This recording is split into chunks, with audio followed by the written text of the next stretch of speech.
Ang nangangain ng disc, yung kulay blue yung brake pad. Lahat blue, pati yung packaging niya kulay blue. Alam nyo na yun kung ano yun.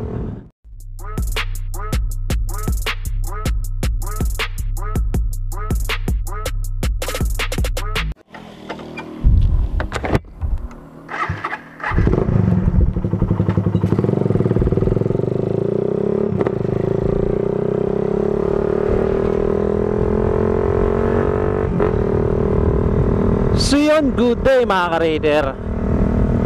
Ang pag-uusapan natin ngayon mga ka-raider is about sa brake pad. Magpapalit kasi ako mga ka-raider ng brake pad sa ulian. Ang nakakabit kasi sa akin ngayon mga ka-raider na brake pad is TTGR. So may nabili ako ngayon sa Shopee kasi palitan naman na talaga tong brake pad ko. Ayun, ayun yung brake pad ko. Murang-mura lang yung mga ka-raider, wala pa 100. Susubukan natin yan kung goods ba talaga. Itong TTGR kasi mga ka-raider, okay naman siya sa kumapit. Okay naman siya sa kumapit. Hindi naman siya nangangain ng ng disc. Ang na-experience ko about sa mga brake pad mga ka-raider, ang nangangain ng disc yung kulay blue yung brake pad. Lahat blue, pati yung packaging niya kulay blue. Alam nyo na yun kung ano yun. Napakatigas nun. Talagang kakainin yung disc mo. Okay naman tong TTGR mga ka-raider. Ang problema lang dito kapag nababasa. Katulad ngayon magtatag-ulan o tag-ulan na dyan sa Maynila. Kapag nababasa siya mga pag nababasa siya mga ka-raider, napaka-ingay. So ito may tubig dito. Subukan nating basahin para marinig nyo rin. Ayun mga ka-raider, mabasahin ko lang Sana makuha natin ng parinig ko sa inyo yung tunog niya pagbasa. Medyo nawawalan din siya ng kapit mga ka-raider kapag basa yung brake pad na to.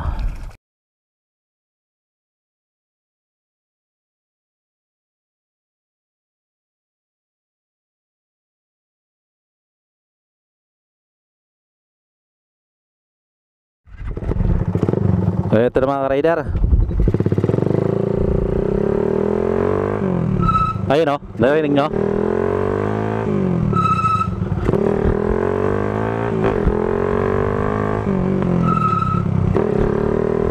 Ayun ang problema pag nababasa. Tanggalin ko yung ayun wala na, matayo na.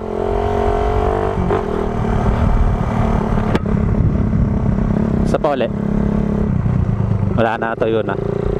Yan ang problema mga ka-raider pag nababasa. Kahit makapal ba tong TTGR na brake pad, ganun talaga siya. Ayun, saglit na basa lang yung, kaya konti lang yung naanong tunog. Kapag babad sa ulan, yun ang nagiging problema niya. Yun ang nagiging problema niya mga ka-raider kapag basa sa ulan. Ang ingay-ingay niya. Sa kapit okay naman. Tapos matibay din. Matagal maputput. Okay, konting info rin tayo dito.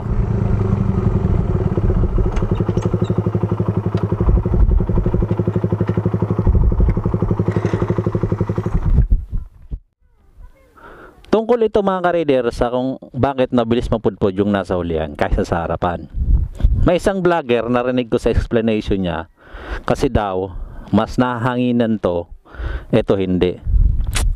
Ewan ko lang, para sa akin sa aking opinion lang, mas napupudpud to ng maigi mga ka-raider, o madalas mabilis to mapudpud kaysa doon. Kasi ito mga ka-raider, yung power ng makina nandito nagmumula. mabilis mapudpud kasi malakas yung persa nito, tapos pipigilan ng brake pad. Unless doon sa may harapan, freewheeling naman siya, wala doon yung engine. Kasi andito yung sprocket mga ka-raider Kung magpepreno ka naman talaga, ito yung mas madiin ka kaysa doon. Kasi pag dinin mo ng maigi yun mga ka-raider, tatambling ka. Dito ka madalas diin ng preno. So pag mas madiin ka ng preno dito mga ka-raider, usually kakapit ng maigi yung brake pad, mabilis siya mapudpud.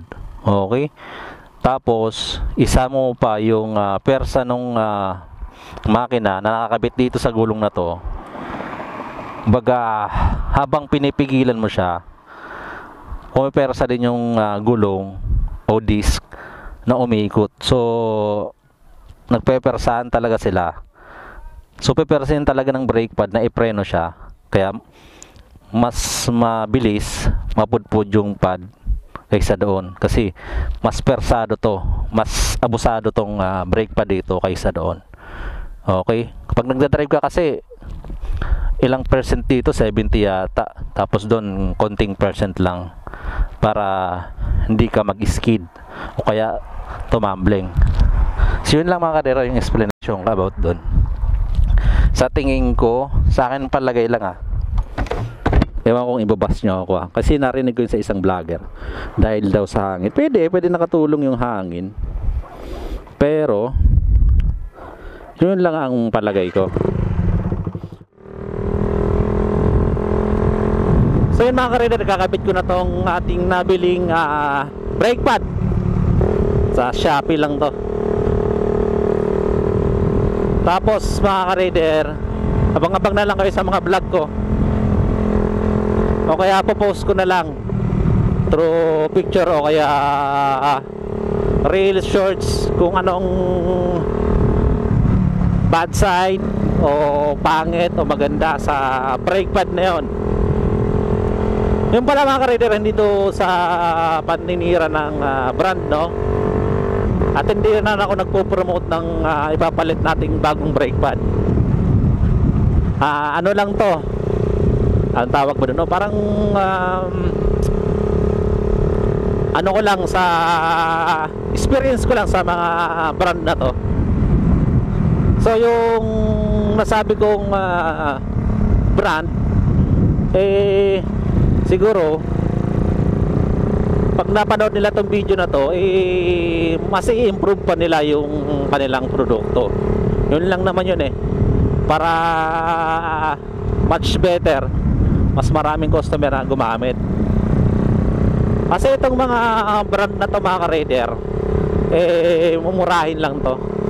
Hindi naman yung katulad ng original o yung mga branded talagang magaganda na klase.